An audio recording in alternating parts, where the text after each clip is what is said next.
cheetah is the sports car of the savannah. It excels at one discipline alone. It can hunt down prey faster than any animal on Earth.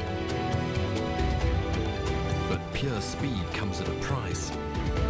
It's not always enough for the slightly built cheetah to hunt effectively and protect its kills from scavengers. For one mother raising 3 cubs, the stakes are especially high. Extra mouths to feed only hinder her as she struggles to retain her spot among the savannah's other predators.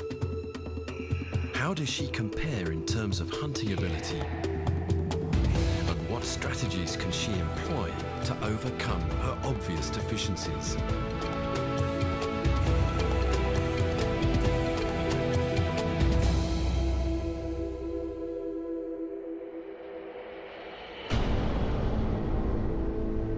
The Undutu region of the southern Serengeti. A hostile environment for most of the year. Low-lying and brutally hot. By early summer, many residents flee to friendlier climes. The animals that stay eke out an existence, waiting for clouds to form. This is prime cheetah territory. And out on the open, short grass of the Wachini Plain, a cheetah mother escorts her 4-month-old cubs while she hunts.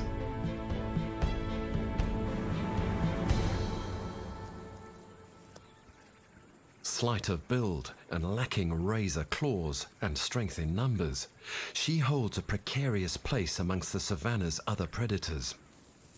But she does have one vital asset: her speed. But it doesn't do much good with her tag-along family in tow. Right now, she's lean. Her cubs haven't eaten for 3 days.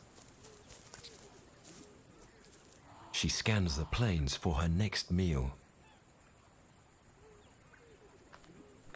But these cheetahs aren't the only ones suffering. Times are tough here. In Lake Massac, now a giant mud puddle, hippos make the most of the water that's left.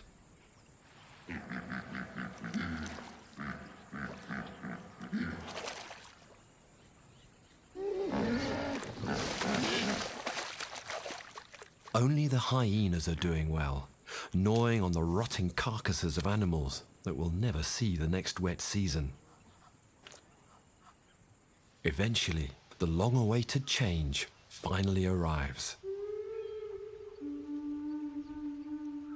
This apocalyptic scene is transformed in early January, when clouds gather above the dusty grassland. Building moisture wafts across the savannah, and it starts to rain in Undutu.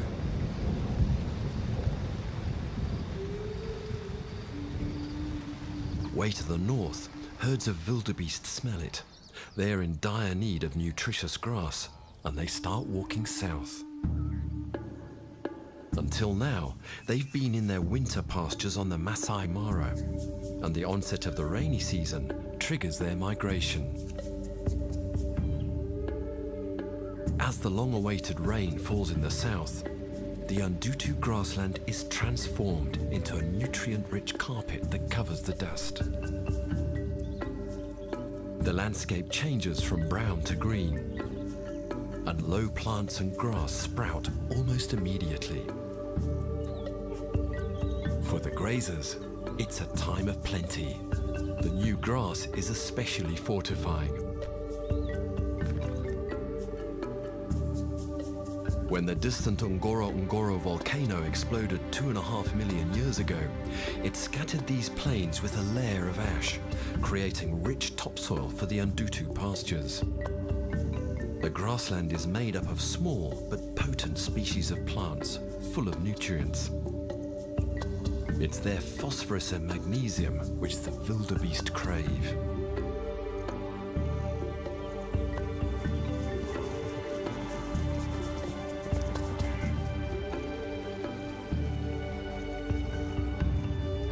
Over 1 million of them follow the smell of the rain.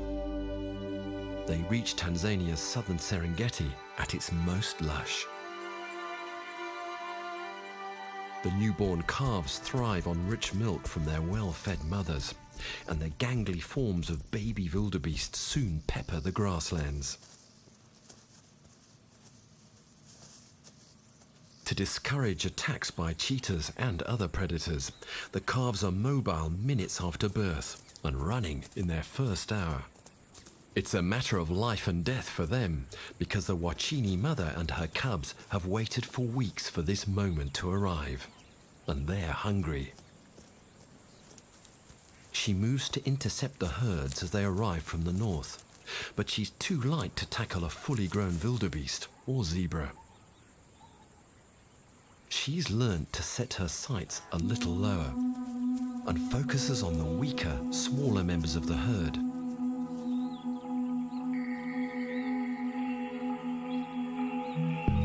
Her vulnerable cubs have learnt to hang back where they're safer, giving their mother a chance to sneak closer.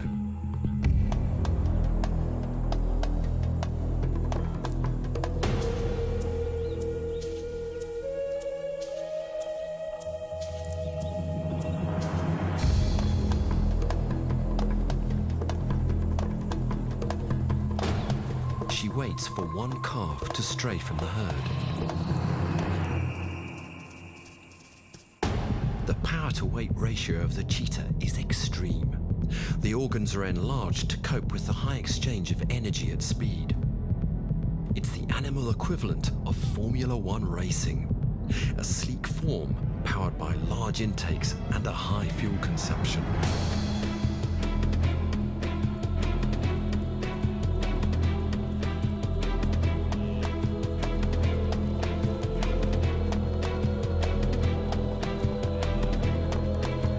Speed isn't everything.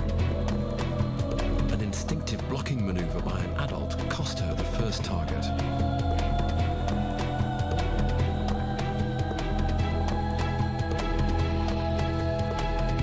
And she's easily repelled on the second.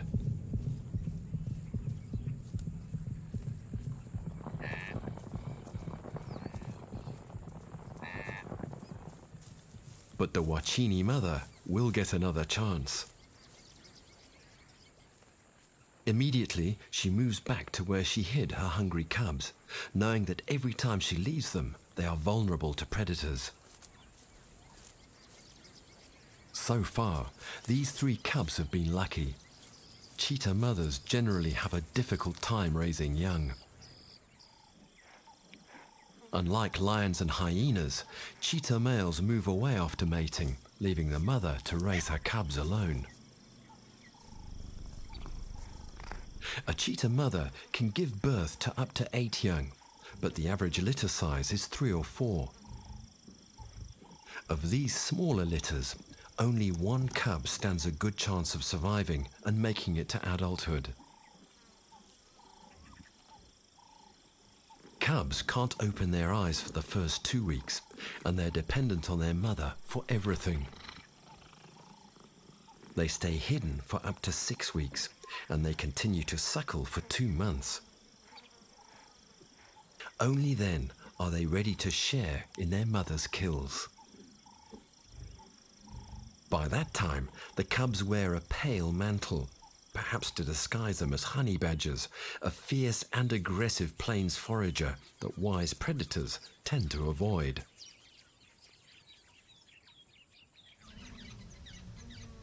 In contrast to the lone cheetah, wildebeest and zebra move in enormous herds, and that poses a different set of challenges.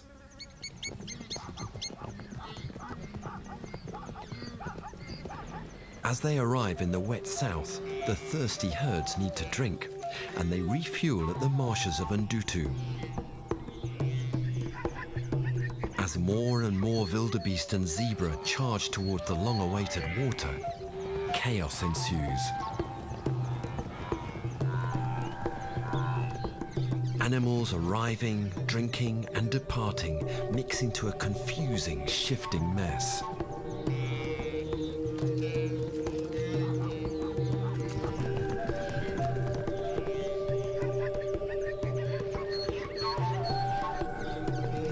The discipline of the migration, formed over so many miles, quickly falls apart. Babies have a hard time sticking next to their parents. They get disoriented quickly. Within seconds, a calf loses its mother. Tall grass doesn't help, obscuring its vision. And in the commotion, all mothers look the same.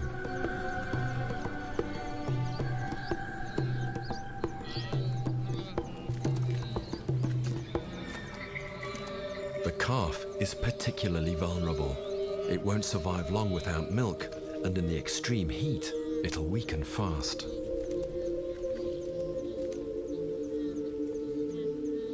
It approaches a passing adult hopefully, but gets rejected firmly.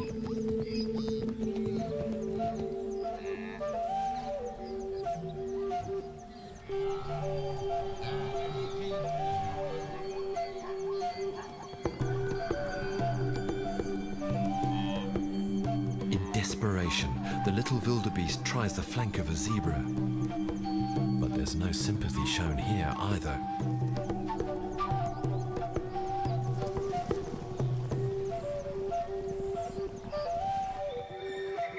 But its problems are just beginning. Another cheetah hides in the woodland.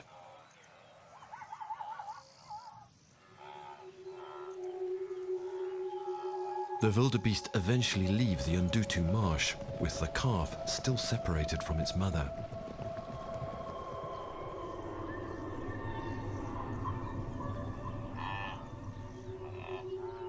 As they move into the verge of the woodland, the cheetah senses that an easy meal could be on the way.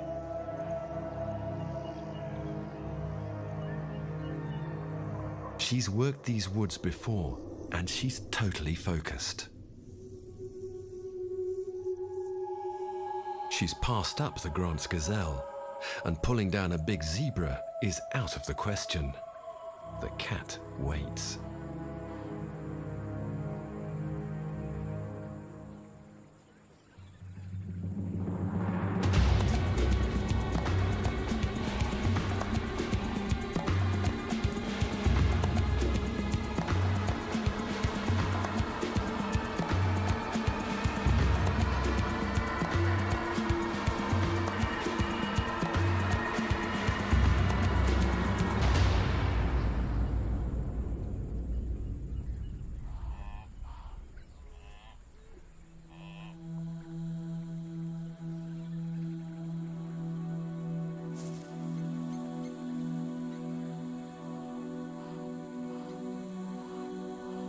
But she can't eat yet. She needs to suffocate it as quietly as possible so other predators don't steal her catch.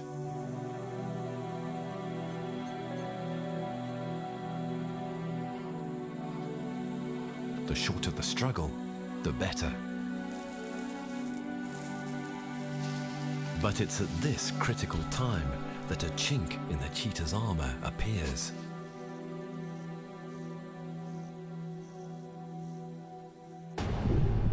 After running at 50 miles per hour for 300 yards, her heart races at 250 beats per minute. Practically gasping for air, she sucks in more than 2 breaths per second. She can't eat until her breathing calms. While she recovers, she's on high alert, scanning the land for potential rivals for her hard-won meal. Within a few minutes, her system has settled enough for her to search for a secure place to dine. She's a great hunter, but she has no firepower to defend her kill, and her options for hiding are limited. Because unlike other cats, cheetahs cannot fully retract their claws. They protrude from the paw permanently. This is to help them in the chase. High-speed grip is crucial, but the claws are constantly worn from running. Blunt claws mean that cheetahs can't rely on climbing to escape other predators. They're stuck on the ground. She eventually settles on a small block of shade in the lee of a low acacia. The instant she's sure she's safe, she tears into her meal. Camouflaged in the open scrub, she'll gorge as fast as possible. If she's chased off, she wants to at least reap some benefit from her efforts. If they're lucky, cheetahs manage to eat only 40% of their kills before another predator chases them off. This time, she's left in peace. But life is not always this easy.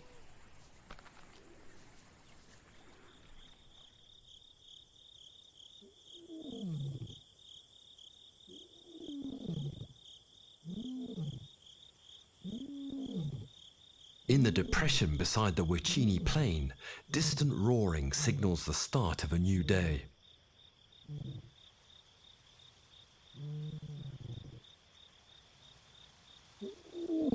Not far from the mother cheetah and her cubs, a male lion calls to locate the rest of his pride.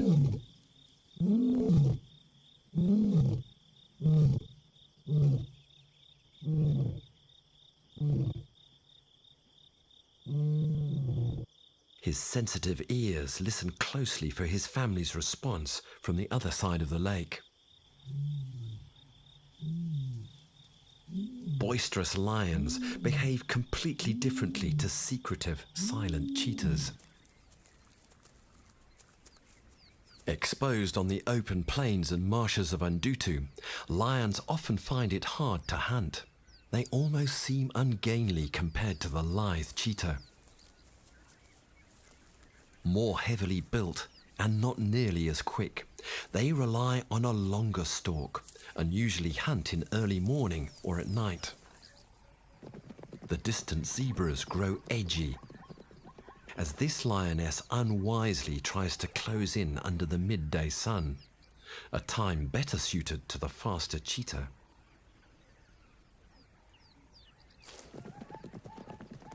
She just doesn't have the speed. As the zebra flee, the lioness wearily begins her long, hot walk back to the shade of the tree line. But all is not lost for her. In a collective force like a pride, individual lions can risk the occasional long shot. Another, more productive member will always pick up the slack and eventually make a kill. A cheetah, hunting alone, can't afford that luxury. Cheetahs have the gift of precision. Lions have the gift of versatility, making the best of a variety of situations. They form an especially lethal gang, able to take down large prey. If the cheetah is the sprinter of the Serengeti, the lion is the wrestler.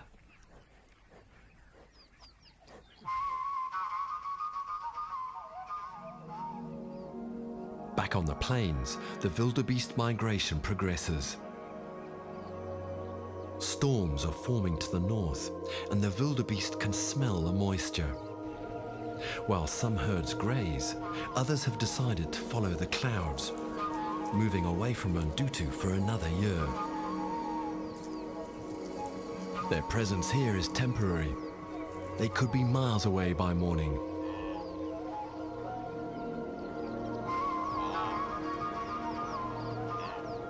The Wachini mother and her 3 cubs have no time to waste as their prey begins to slip beyond their reach.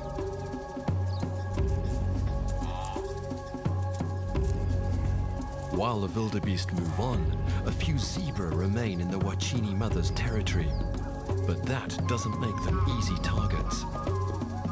They migrate with the wildebeest, but they're wiser and much more observant. Undaunted, the cheetah mother is still on the prowl. Yesterday's failed wildebeest kill has left her family hungrier. Desperation hangs in the air, but she has to keep her focus.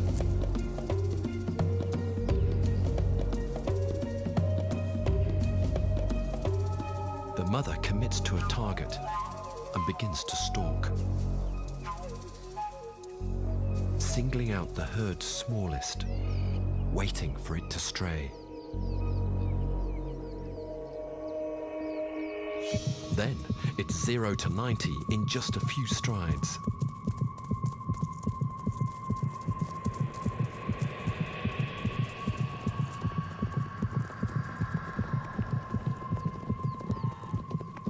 Perhaps intimidated by the mass of fleeing zebra, she gives up again. Another chance wasted.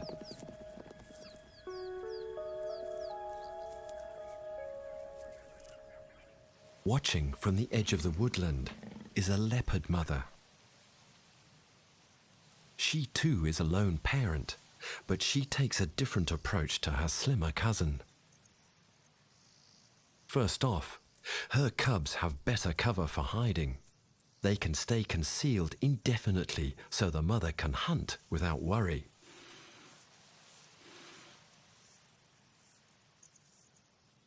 This leopard has killed a wildebeest calf. She stashes her victim high in a tree, out of hyenas and lions' reach.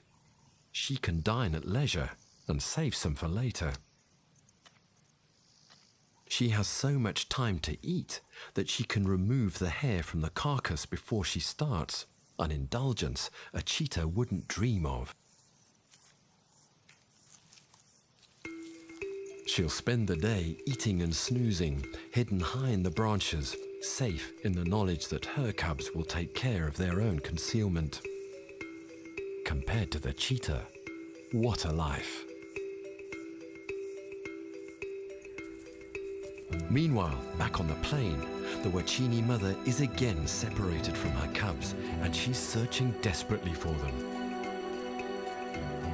Another highly vulnerable moment for the defenseless young. This family hasn't eaten for 4 days now, but the mother's new priority is to find her babies.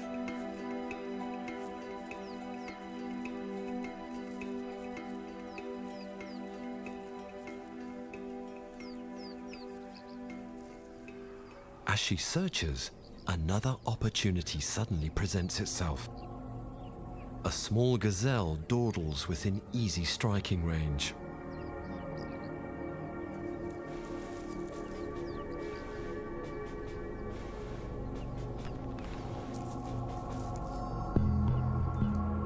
The cubs are absent.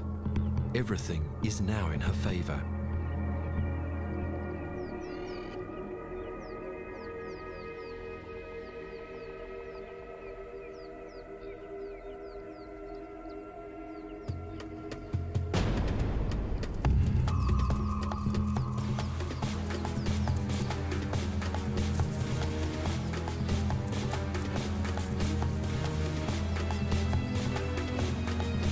She's getting the opportunities, but the failed attempt minutes earlier has sapped her energy.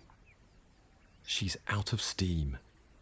She's had many chances, but even by cheetah standards, she's not doing well.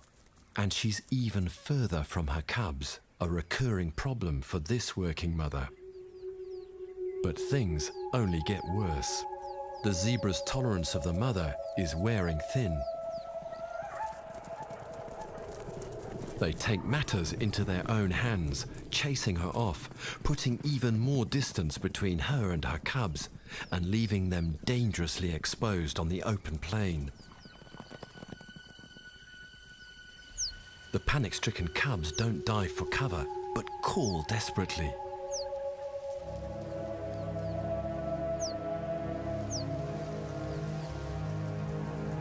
But their mother's now almost a mile away.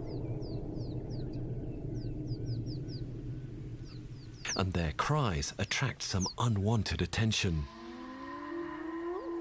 A clan of hyenas move in to investigate. Hyenas instinctively kill cheetah cubs, not for food, but rather to erase future hunting competition. The hyenas come in for the kill. She has to reach the cubs before they do.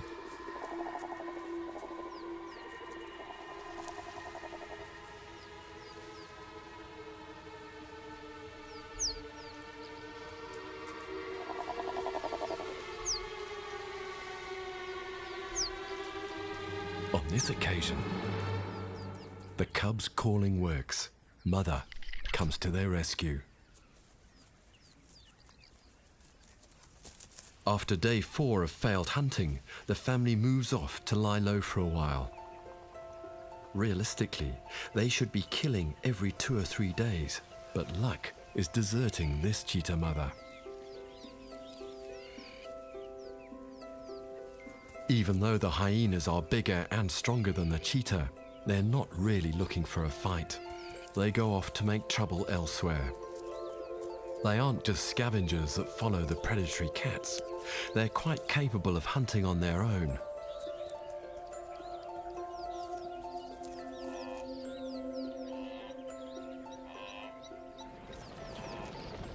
The departing wildebeest provide an opportunity.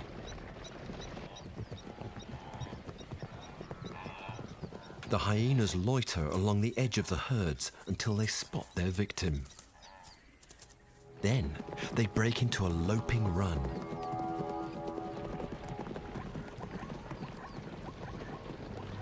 Hyenas, unlike the cheetah, are built for endurance. They take turns in running their prey to exhaustion.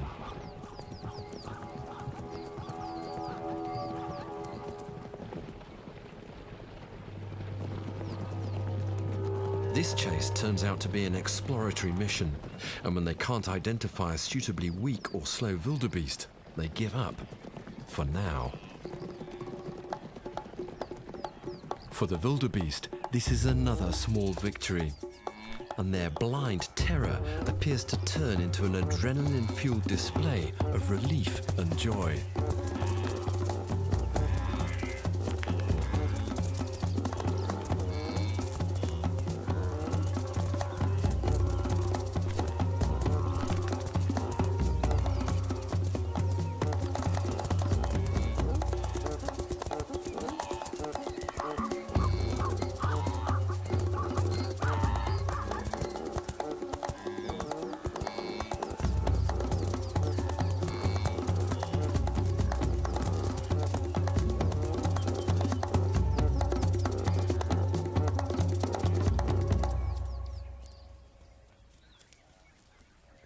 The hyena clan reunites.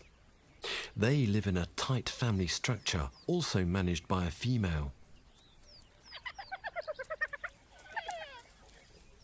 But in contrast to the cheetah, hyenas are as tough as nails, and they steal uneaten kills from any predator that doesn't fend off their collective advance. They're also very social, and life revolves around dens where they leave their young while they're out on long hunts.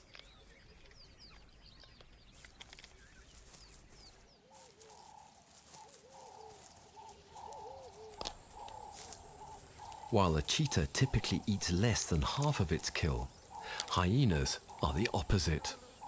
They can consume 80% of a carcass. Muscular jaws crunch through heavy joints.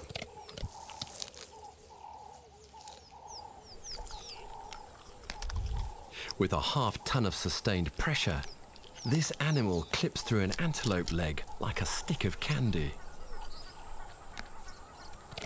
The hyena can digest solid bone, and it doesn't stop there.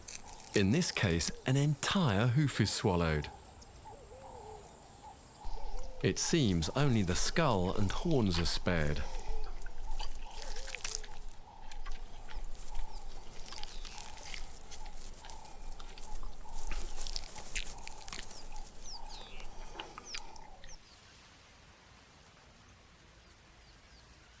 All plains animals have their own systems for survival.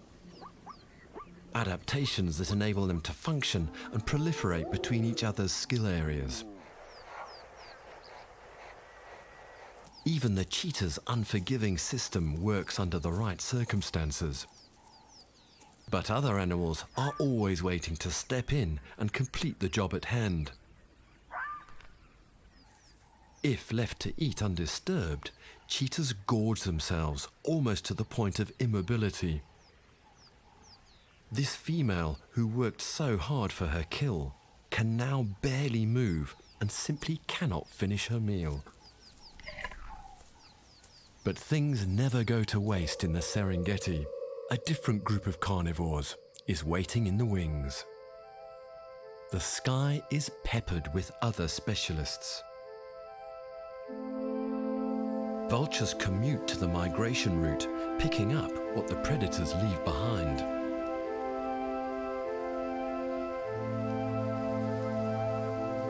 They nest high in the gorges of the Rift Valley and can cover up to 150 kilometers in round trips. Every morning, they leave for the long flight out to the Ndutu area. Surprisingly, old-world vultures like these can't smell. They rely only on their eyesight to locate carcasses. Birds gathering in the sky is another good hint that there's a meal to be had.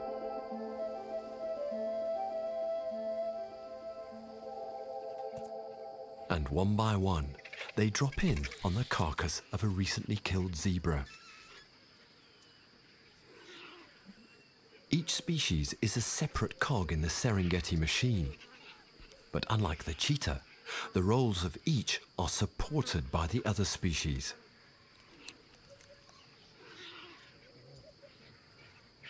The physical attributes dictate their strong points, and for the Rupel's griffon and the white-backed, the long protrusive necks are specifically for penetrating the skin to feed on the flesh inside. This is their special skill. On a particularly popular corpse, interspecies fights break out to win prime positions.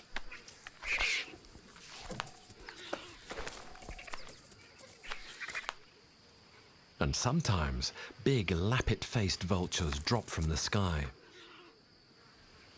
They are the thugs of the vulture world. Bigger, more demanding, throwing their weight around to dominate the other species.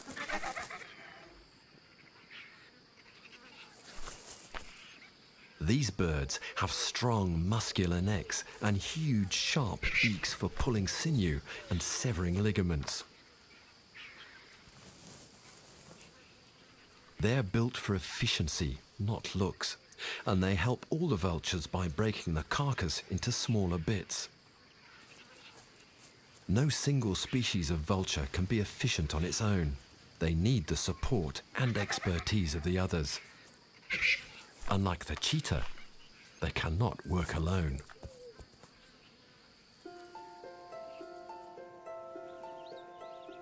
Over 700,000 successful years, cheetahs have honed their skills on the savannah. This mix of open woodland and unobstructed grassland perfectly suits the cheetah's focused hunting style. And though the Wachini mother may be having a hard time hunting these days, she clearly was healthy enough to give birth to 3 energetic cubs and raise them for months. But now, aside from her hunting slump, she has another issue to deal with. Female cheetahs have big home ranges here. A female might claim as much as 300 square kilometers, but these ranges overlap, so contact with other cheetahs is inevitable. A floater arrives on the Wachini plain, a wandering mother with older cubs, and she's on foreign ground.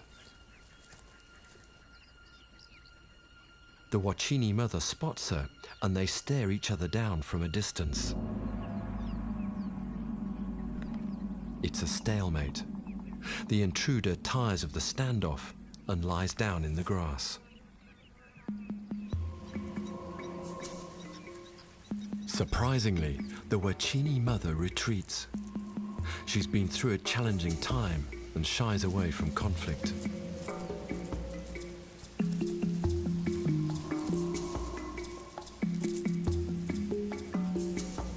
Cheetahs go to a lot of trouble to avoid each other, and this one's no different.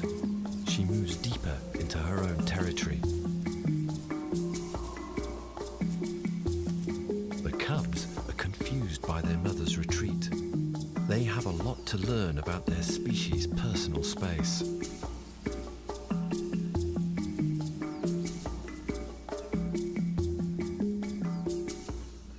Having unwittingly repelled the Wachini mother, the intruder's family relaxes in the shade. Her cubs, the cheetah equivalent of teenagers, still have a cub-like curiosity. They're stalking a new sort of prey.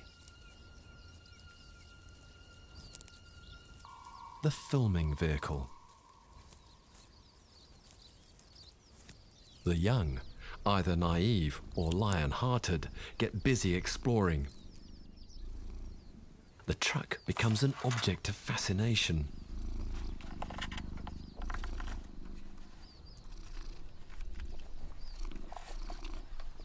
Despite the humans inside it, the cubs feel no threat. Their mother is not convinced. This cub spots a victim. It's the wind-proof microphone.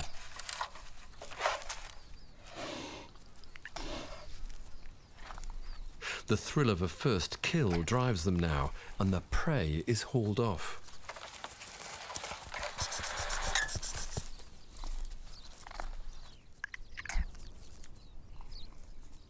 So much for an inconspicuous film crew. They have to break cover and attempt to retrieve the mic.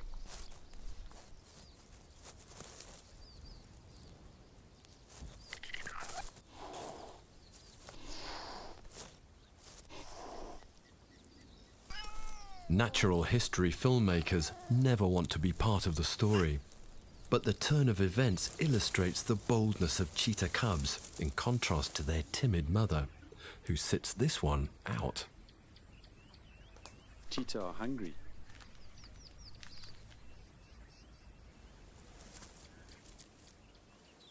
Whilst being timid is no sin, it can work against the cheetah. Their cautious nature puts them on shaky ground, especially against more aggressive savanna dwellers. Not only hyenas, lions, and angry zebra, but some other surprising rivals.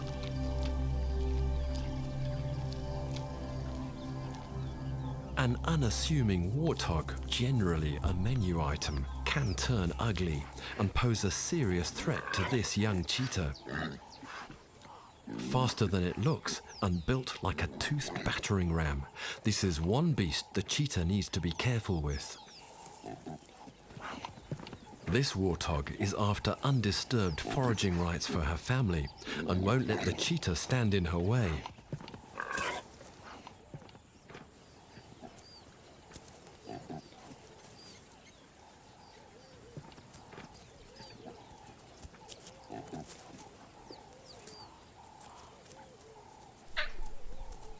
The indignity of having to fend off potential prey doesn't sit well with this young male.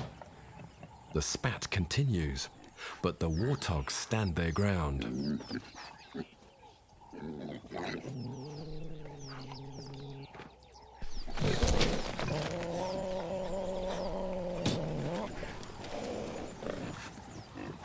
They're just too intimidating, eventually chasing the cat deeper into the woods. In this instance, the tables are turned. The cheetah's timid nature and light, fast frame clearly has its downfalls.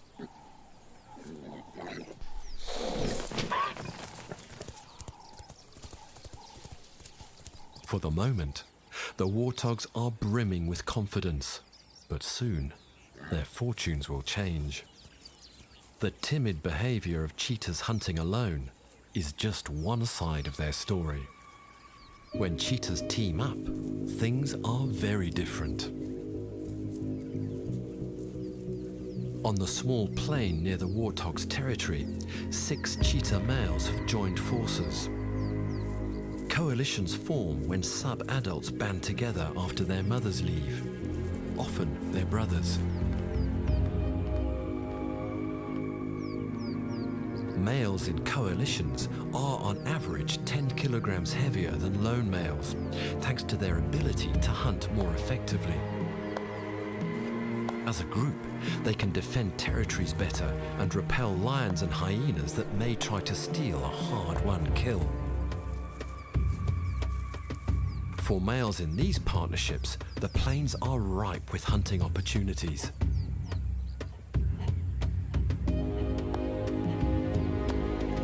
As fate would have it, the happy warthog family forages nearby, oblivious to any threat.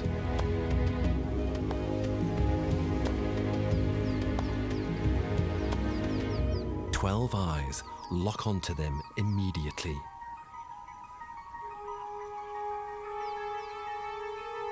The big male sees them, but after their recent victory, the warthogs are blasé, tempting fate. But this is a whole new ballgame. The warthogs have dinner on their minds, but so do the cheetahs.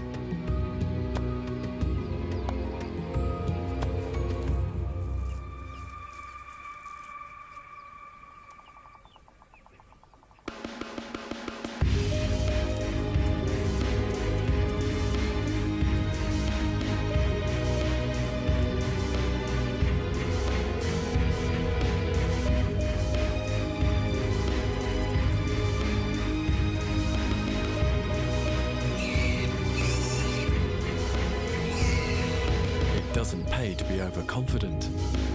Not against a team like this. For the 6 cheetahs, one warthog is a mere snack. They finish it quickly. A hopeful jackal approaches, but he's not welcome.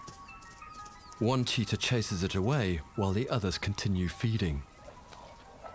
It's hard to believe these aggressive cheetahs are the same species as the Wachini mother. These males have strength in numbers, and the whole group benefits. Back on the short grass plains, the rain clouds have swung northwest, dragging the scent of moisture along with them. For the Wachini mother, time is rapidly running out.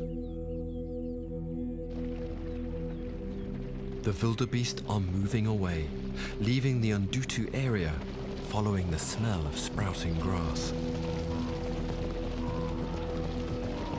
As they move off the plain and back into the nearby woodland, a smaller coalition, 3 strong, is waiting. Strategically positioned, low and inconspicuous, they wait for the streams of wildebeest to move closer.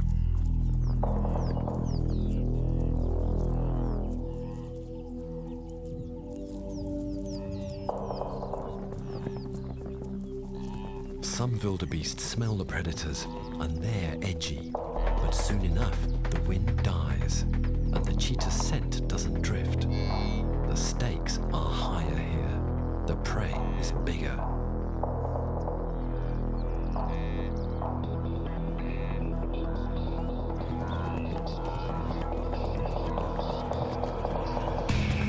The dominant male begins to run.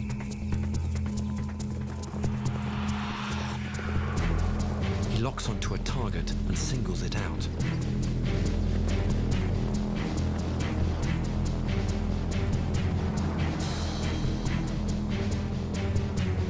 They have to stop it from returning to the herd.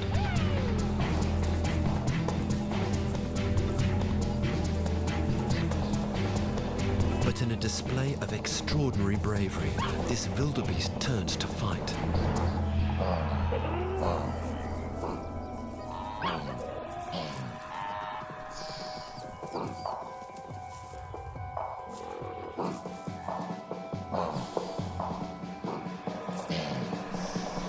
It has more stamina than the cheetahs,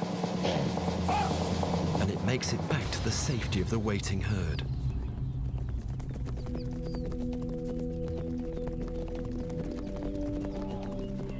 But all's not lost. In the chaos, a calf gets separated. The 3rd coalition male sees it and immediately gives chase.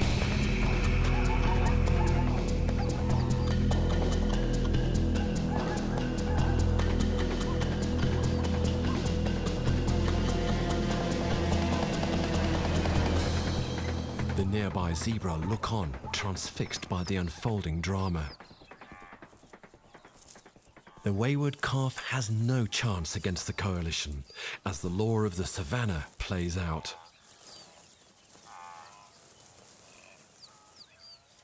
They drag the struggling calf into the shade, turning a failed hunt into a meal, enjoying the fruits of their teamwork.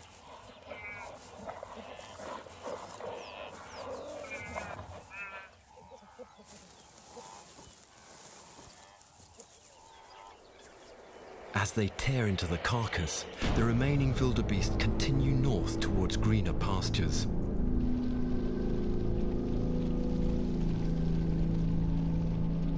It's unlikely that they'll return this year. The wet season here is over. The track sprinters of Undutu can only follow them so far. The herds will move over 100 kilometers away, beyond the territories of the cheetahs. The departing migration will only make things harder for the Wachini mother as the parade of prey passes by. Hunting will get more difficult now, as she competes against stronger predators for a shrinking food source. It's easy to believe she's fallen victim to her own specialization. Her slight frame forces her to give way even to prey items. But the cheetah's speed and stealth have gotten her family this far. The timid, struggling working mother and the aggressive, efficient coalitions are two parts of a whole. The coalitions have the skills to exploit bigger prey. The mother will do everything she can to feed her cubs.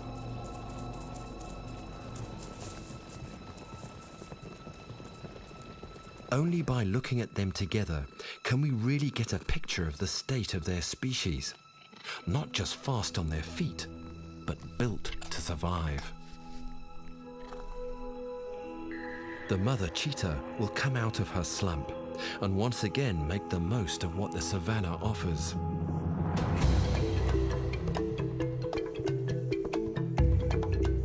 Though all her cubs may not make it, the ones that do may form a coalition of their own, continuing the line of specialized survivors, built for speed, despite the price.